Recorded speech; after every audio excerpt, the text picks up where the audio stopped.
Hay una imagen que es increíblemente familiar hoy en día. Un bebé, un niño pequeño, con los ojos fijos, completamente hipnotizado por la pantalla de un teléfono. Sí. Y con esa imagen surge una pregunta que muchísimos padres se hacen, a veces con un poco de culpa. ¿Cuál es el impacto real, el de largo plazo, de ese tiempo frente a la pantalla? Es la pregunta del millón. Y, a ver, el debate ha estado lleno de opiniones, de anécdotas. Totalmente. Pero hoy eso cambia. Hoy no nos vamos a basar en opiniones, sino en ciencia, en datos duros. Exacto. Vamos a analizar a fondo un estudio que acaba de publicarse en la revista eBiomedicine y que es de verdad una joya. Siguió a un grupo de niños en Singapur por más de una década, desde bebés hasta la adolescencia. Y eso es lo que lo hace tan potente. Claro.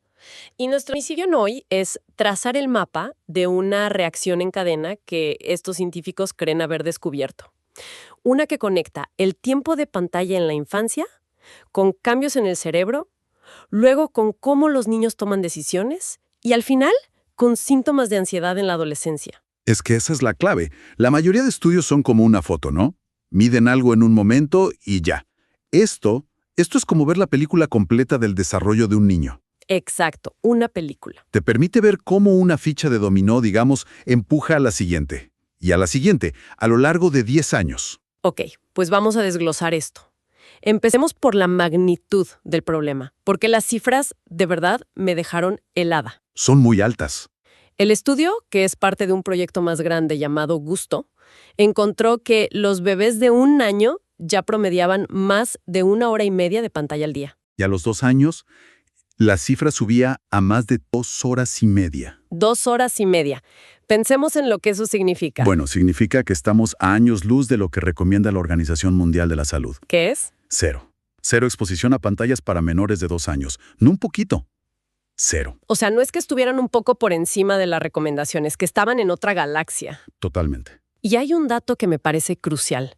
Estos datos se recogieron entre 2010 y 2014, antes de TikTok, antes de la locura de la pandemia. Fíjate, es muy probable que si hicieran el estudio hoy, las cifras serían muchísimo más altas. Seguro. Y aquí la pregunta clave es, ¿por qué importa tanto en esa etapa? ¿Qué tiene de especial el cerebro de un bebé? Es que no es solo especial, ¿eh? Es un momento único e irrepetible. Los 2 primeros años son una verdadera explosión de desarrollo. El volumen del cerebro se duplica solo en el primer año. ¿Se duplica? Sí. Imagina que estás construyendo los cimientos de un rascacielos. Lo que hagas en esa primera fase va a determinar la estabilidad de todo el edificio para siempre. Claro. Cualquier influencia externa muy potente, como una sobreestimulación constante, pues, tiene el potencial de alterar la arquitectura fundamental de ese cerebro. Entendido. Es la fase de cimentación. Entonces, ¿cómo lograron conectar ese tiempo de pantalla con la ansiedad una década después? El diseño del estudio es como una escalera. Exacto. Una escalera de 4 peldaños. El primer peldaño cuando los niños tenían 1 y 2 años. Midieron el tiempo de pantalla con cuestionarios a los padres. Simple y directo. El segundo peldaño ya se pone más técnico, ¿no? Sí, aquí es donde entra la neurociencia. Entre los 4 y los 7 años y medio, metieron a los niños en máquinas de resonancia magnética. Varias veces, además. 3 veces. Y usaron una técnica especial para ver, en esencia, cómo se estaban desarrollando las autopistas de comunicación dentro del cerebro. Ok, autopistas cerebrales. ¿Y al tercer peldaño? A los 8 años y medio. Aquí les hicieron una prueba de toma de decisiones, una especie de juego en la computadora llamado la Cambridge Gambling Task. Espera, ¿cómo funciona esa prueba? Suena complicado para un niño de 8 años. Es más simple de lo que parece. Imagina un juego. Tienes 10 cajas en la pantalla, unas rojas y otras azules. Y les dicen, debajo de una de estas cajas hay una ficha amarilla.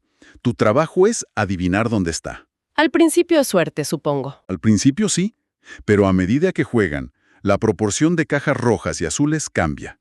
Quizás ahora hay 8 rojas y 2 azules. La tarea no solo mide si eligen la opción más segura, o sea, el color más probable. Si no. Si no, y esto es clave para el estudio, ¿cuánto tiempo se tardan en decidir? Mide ese pulso entre ser impulsivo y ser deliberado. ¡Ah, qué interesante!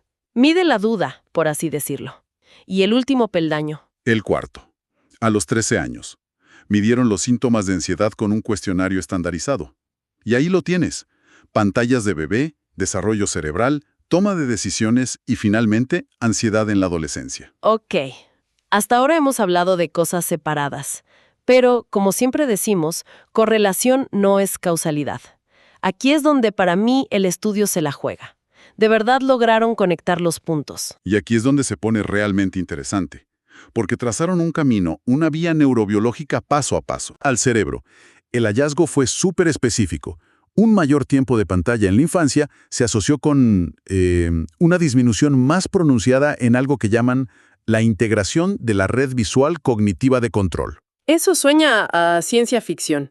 A ver, tradúcemelo a español simple, por favor. Suena trabalenguas, lo sé. Pensemos en el cerebro de un bebé como una ciudad nueva con muchísimas calles pequeñas que conectan todo con todo. Es muy flexible, pero no muy eficiente. Ok. A medida que la ciudad madura, el desarrollo cerebral se vuelve más eficiente. Construye grandes autopistas dentro de los barrios importantes, como el barrio visual o el barrio del control. Y para hacer esas autopistas, elimina algunas de las callecitas secundarias que conectaban un barrio con otro. Es un proceso normal de especialización. Entiendo la analogía de la ciudad. ¿Y qué hacen las pantallas en esa ciudad? Pues lo que sugiere el estudio es que la sobreestimulación visual constante de las pantallas obliga al cerebro a construir esas autopistas en el barrio visual y a eliminar las conexiones con otros barrios demasiado rápido. Antes de tiempo. Exacto. Antes de que el resto de la ciudad esté lista. Lo llaman una maduración acelerada. Y no es una idea vaga. El coeficiente estadístico fue de -1.03, que es muy sólido. Entiendo. Es como si el cerebro se especializara a la fuerza, demasiado pronto. Pero sigo viendo esto como algo abstracto, una imagen en un escáner. ¿Cómo se conecta eso con un niño de 8 años en el mundo real? Aquí viene el segundo eslabón. Y es fascinante. Esa maduración cerebral acelerada se vinculó directamente con el tiempo de deliberación en el juego de las cajas. ¿Y qué pasaba? Los niños que mostraban este cambio cerebral tardaban significativamente más tiempo en decidir dónde estaba la ficha. Espera, más lento. Eso a mí me suena a que son más cuidadosos, más reflexivos. ¿Por qué se interpreta como algo negativo? Esa es la pregunta clave. Y tienes razón. Podría interpretarse así. A mí me parece bueno que un niño no sea impulsivo. Claro. Pero lo crucial aquí es que el estudio demostró que el cambio cerebral actuaba como un mediador. Es el eslabón perdido. El camino era este. Más tiempo de pantalla llevaba al cambio cerebral, y este cambio cerebral específico llevaba al mayor tiempo de deliberación. O sea, no es que las pantallas los volvieran lentos directamente. No. El cambio en la arquitectura del cerebro era el puente necesario. De acuerdo, tenemos el puente. Pero sigo con la duda. Tardar más en decidir en un juego no me suena a un problema de salud mental. ¿Cómo conectan ese comportamiento con la ansiedad casi 5 años después? Y acá nos metemos en el núcleo de la ansiedad. Muchas veces, la ansiedad no es solo sentir miedo. Se manifiesta como una dificultad para tomar decisiones. Es ese estado de rumiación, de darle vueltas y vueltas a las opciones, el miedo a equivocarse, lo que se llama parálisis por análisis. Ah, ahora lo veo. Los investigadores encontraron que ese mayor tiempo de deliberación a los 8 años y medio predecía significativamente mayores puntuaciones de ansiedad a los 13. O sea, no es una deliberación sana, sino una deliberación cargada de vacilación, de duda. Exactamente, de una vacilación que más tarde se convierte en un patrón de pensamiento ansioso. Así que el camino completo que proponen es este. Primero, más tiempo de pantalla de bebé. 1, Segundo, eso lleva a esta maduración cerebral acelerada. 2, Tercero, este cambio en el cableado se manifiesta como una mayor vacilación para decidir. 3, Y cuarto, esa tendencia a la deliberación excesiva se asocia con más síntomas de ansiedad en la adolescencia. Es decir, que no estamos hablando de que las pantallas son malas y punto.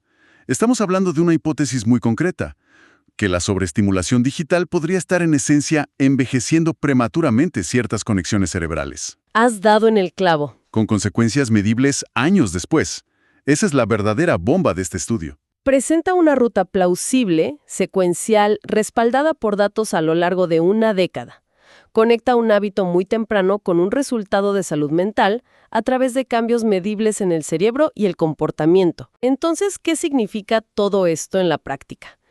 La pregunta que creo que todo mundo se está haciendo es, ¿significa que cualquier niño que ve una pantalla de bebé va a desarrollar ansiedad sí o sí? No, categóricamente no. Y es fundamental aclararlo. Esto no es una sentencia de por vida. Es un factor de riesgo. Es un factor de riesgo. Aumenta la probabilidad, pero no es una certeza. El desarrollo humano es increíblemente complejo. Hay genética, familia, entorno social. Claro. Lo que esto nos da, por primera vez, es un posible mecanismo neurobiológico. Nos ayuda a explicar por qué podría existir esa conexión. Y el propio estudio reconoce que tiene limitaciones, ¿verdad? No tiene todas las respuestas. Por supuesto, y los autores son muy honestos al respecto. Mencionan varias. La primera, que a mí me parece gigante, es que no analizaron el tipo de contenido. Exacto, porque intuitivamente no puede ser lo mismo un niño viendo un capítulo de Pocoyo, que es lento, con pausas, a que esté viendo videos de YouTube con cortes cada 3 segundos y música estridente. Es una objeción totalmente válida. Y es la siguiente frontera en esta investigación. Claro. Pero fíjate, el hecho de que encontraran una asociación tan clara, incluso sin diferenciar el contenido, sugiere que la simple exposición a la luz, al movimiento, al ritmo de una pantalla, ya tiene un efecto. Ya de por sí. Ya de por sí. También mencionan que no midieron otras cosas, como la calidad del sueño, que sabemos que es crucial. Y mencionan otro concepto que me pareció muy potente. El desplazamiento de la interacción entre padres e hijos. Esa es una idea fundamental. Quizás el daño no viene solo de lo que la pantalla hace, sino de lo que impide que se haga. A ver, explícame eso. Cada minuto que un bebé pasa mirando pasivamente una pantalla es un minuto que no está interactuando cara a cara con su cuidador, que no está aprendiendo a leer microexpresiones, que no está explorando un objeto con sus manos. Es la ausencia de lo bueno. Exacto. Es posible que parte del efecto que ven no sea la toxicidad de la pantalla, sino la ausencia de la nutrición de la interacción humana. Es una distinción crítica. El análisis muestra una vía que es como mínimo preocupante. Para quienes están criando o cuidando niños pequeños ahora mismo que escuchan esto y quizás sienten un nudo en el estómago, ¿qué herramientas o estrategias prácticas podemos sacar de esta evidencia para contrarrestar estos efectos? Bueno, basándonos estrictamente en las implicaciones del estudio, podemos proponer varias herramientas muy concretas. La primera y más poderosa es la prevención. O sea, ir a la raíz. Ir a la raíz. La estrategia más clara es tomarse en serio la recomendación de la OMS, minimizar al máximo o idealmente eliminar por completo las pantallas en menores de 2 años. Es muy revelador que el estudio encontró que el tiempo de pantalla entre los 3 y 4 años no tenía el mismo impacto. Ah, eso es importante. Sí, subraya la vulnerabilidad única y extrema del cerebro del bebé. Esa ventana de los 2 primeros años es crítica. Ok, entonces la primera herramienta es proteger esa ventana. ¿Cuál sería la segunda? La segunda es lo que podríamos llamar el reemplazo activo. Si el problema es el desplazamiento de la interacción, la contramedida es obvia. Priorizar esa interacción. No es solo apagar la tele. No es solo apagarla, es encender la conexión humana. Hablarle al bebé, cantarle, jugar en el suelo, leerle un libro. De hecho, el estudio menciona otra investigación del mismo grupo que encontró que leerle a los hijos ayudaba a moderar los efectos negativos. O sea, no es solo quitar lo malo, es activamente poner algo bueno y protector en su lugar. Justo eso. La tercera herramienta es más psicológica, pero muy potente. Entender el porqué para motivar la acción. ¿A qué te refieres? Este estudio no solo nos da una regla, no pantallas, nos da un mecanismo. Sobreestimulación, maduración acelerada, problemas posteriores. Saber esto transforma la decisión. Le da un sentido. Claro, ya no es una prohibición arbitraria para ser un buen padre. Es una decisión informada para proteger la arquitectura neuronal de tu hijo, para permitir que su ciudad cerebral se construya a su propio ritmo. Entender el mecanismo da fuerza para mantener el límite. Conocer la biología detrás de la regla le da mucho más peso. Es tangible. ¿Y alguna más? Y una última idea, que es más bien un foco para la observación. El estudio sugiere que el deterioro del procesamiento sensorial podría ser el núcleo del problema. Esto no prescribe una terapia, pero sí da una pista. Si un niño parece constantemente abrumado por los estímulos, si se irrita fácil en entornos ruidosos, este estudio sugiere que podría ser una señal temprana a la que prestar atención. Es una invitación a observar cómo procesan el mundo sensorial. Exacto. Y quizá ahí, buscando entornos más calmados, más predecibles, podría haber un gran beneficio. Todo esto nos lleva a una reflexión final. Es muy paradójico, ¿no?